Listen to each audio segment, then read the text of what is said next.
Good morning, beautiful teachers in Fresno, California. I had some thoughts. I've had a chance to kind of be in different classrooms over the past month or two, and just some thoughts that I've just some things that I've noticed that I feel like could be helpful to you. If maybe you've already considered these, maybe you haven't considered some of these principles.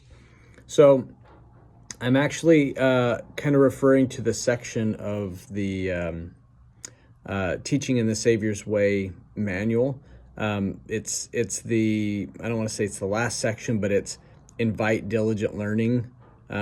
We as teachers, we don't just dispense knowledge. We don't just give them these truths and hope that they'll put it in their backpacks and carry it with them through the day.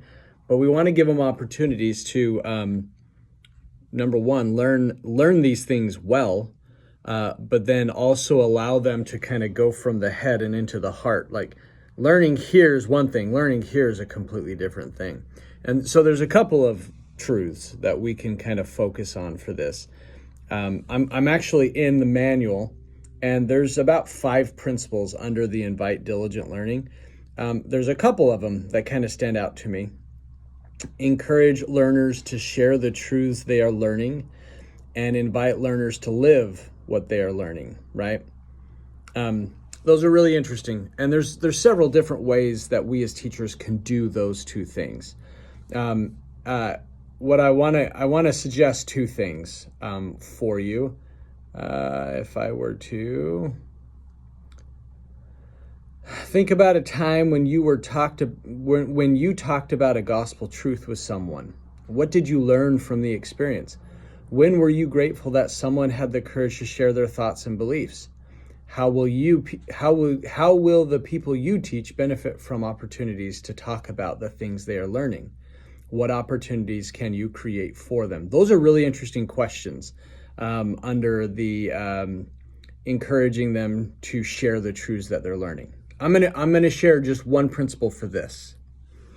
I remember my first year teaching seminary. My mentor was sitting in the back of the class, just kind of observing me teach. And I had what I considered a pretty well thought out question, right?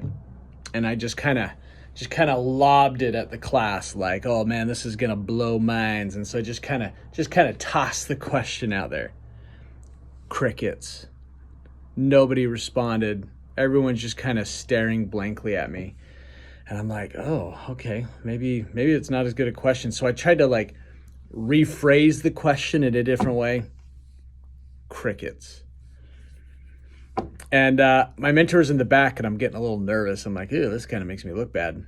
So I kind of like smooth over it by giving a really quick, like, you could be thinking, and I just kind of gave him the answer. And then I moved on with what I wanted to talk about. And my mentor caught me after class and he's like, listen, that was actually a pretty great question. And I'm like, yeah, but why did it land so flat? He's like, well, there's a couple reasons why teenagers don't answer a question. Either A, you didn't give them enough time to think about it, or B, their response, their answer is not something that they're willing to share in front of everybody. Or C, they're just lazy and they don't want to say it out loud, right? And I'm like, okay. I was like, so what would you do if you had a really great question and you ask it and it just kind of falls flat? And he said, well, a really quick way to do that, to give them time to think and to consider, is let them talk to each other. So sometimes if you feel like they're not responding enough to you, you can say, all right, I'm going to ask a question and I want you two together, I want you 3, whatever you want to do. Don't make them too big. The group's too big, but you could say, I'm going to ask you a question and I want the oldest person to answer it. And then the second oldest, or whatever, however you want to say it, I want you to respond to theirs and then you answer it too. And have a little discussion about how you would respond to this question. So then you ask the question, you give them 2 minutes to kind of chat it out. And then you go, all right, what were some great things that you can, what were some things you heard that could answer this question?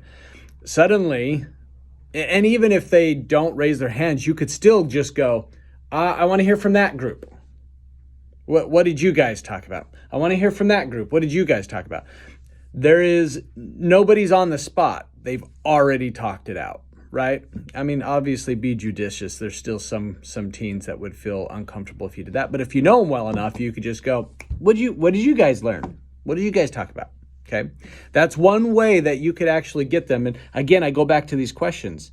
When were you grateful that someone had the courage to share their thoughts and beliefs? That's what you're doing in those little groups. How will the people you teach benefit from opportunities to talk about the things they're learning? That's another thing. Hey, here's a group of verses. I want you to read it by yourself. Here's a question I write right here on the board. After you're done, I want you to just share what you feel like is the most relevant part of these verses and let them teach each other for a little bit back and forth and have a little bit of conversation. Last thing I want to bring up. I know that in some classes, actually in some stakes, it's mandated, but in some stakes it's not. If you've not considered what having student-led devotionals or thoughts at the beginning of class could look like, that is also a really interesting way to give students an opportunity to share something that they're learning. I've seen this done a bunch of different ways. So if when we have our stake trainings, we could talk about that. What are different ways that people do it? I've seen some people pass around a calendar and say, you must put your name on 2 days on this calendar. And people sign up. They sign up themselves. It's a little bit more work on your part because you have to notify them. Hey, this week we've got so-and-so, so-and-so, and so-and-so given the thoughts. So if you need help, let me know, but whatever. The topic also, I've seen some say, I want you to share something from conference or what's something you're learning about in Come Follow Me. So those two things I think could really allow your students an opportunity to share and for their fellow students to hear each other teach, okay? Consider that for what it's worth. If you have questions or concerns about that, reach out to me. We can talk it through and see if there's ways that can help. So, all right. I love you guys. Keep doing what you're doing.